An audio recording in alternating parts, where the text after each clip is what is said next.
یک روز بعد از اعلان رسمی مرگ 2 نفر از بیماری کووید 19 در تاجیکستان، شهرداری دوشنبه اعلان کرد که برای معالجه گرفتاران احتمالی کووید 19 برای 3000 نفر شفاخانه های موقتی بنیاد می کنند. دفتر مطبوعاتی شهرداری روز 2 می در یک بیانیه رسمی گفت با نظرداشت وضع، رئیس شهر دوشنبه رستم امامعلی ساختارهای مربوطه شهرداری را وظیفه‌دار کردند که در کوتاه‌ترین مهلت از حساب امکانیت و ذخیره‌های موجوده در دوشنبه به طور علاوگی بیمارخانه‌های موقتی با بیش از 3000 کت خواب جهت معالجه بیماران گرفتار کووید 19 با مهیا کردن تمام شرایط به خصوص متخصصان صاحب تجربه، تجهیزات طبی بنیاد نمایند. در این بیانیه گفته نشده است که شفاخانه های موقتی در کدام گوشه دوشنبه ساخته می شوند و ساختمان آنها باید تا کی به انجام رسد.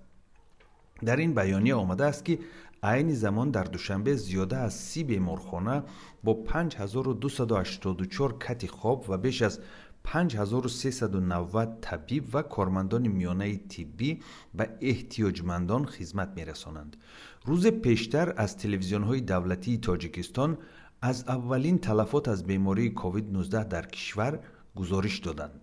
با وجود مرگ چندین نفر از بیماری التهاب شش، ماه اپریل و اندیشیدن چاره‌های پیشگیری از سرایت کرونا ویروس نو در تاجیکستان، حکومت تا روز 29 اپریل می گفت که در کشور یگان موردی بیماری کووید 19 را ثبت نکردند.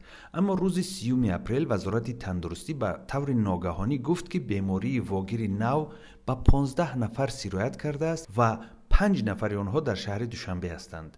شام 2 می گفتند که تعداد گرفتاران یک بارگی افزوده به 76 نفر رسیده است. شام 3 می باشد شماره گرفتاران را به 128 نفر برابر دانستند.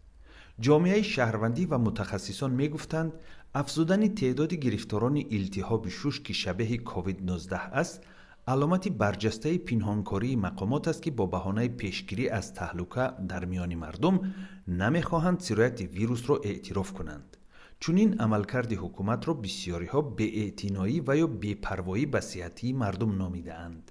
در عین زمان یک گروهی از کارشناسان سازمان جهانی تندرستی برای ارزیابی وضع در تاجیکستان و کمک برای پیشگیری از گسترش کرونا ویروس نو در دوشنبه قرار دارند.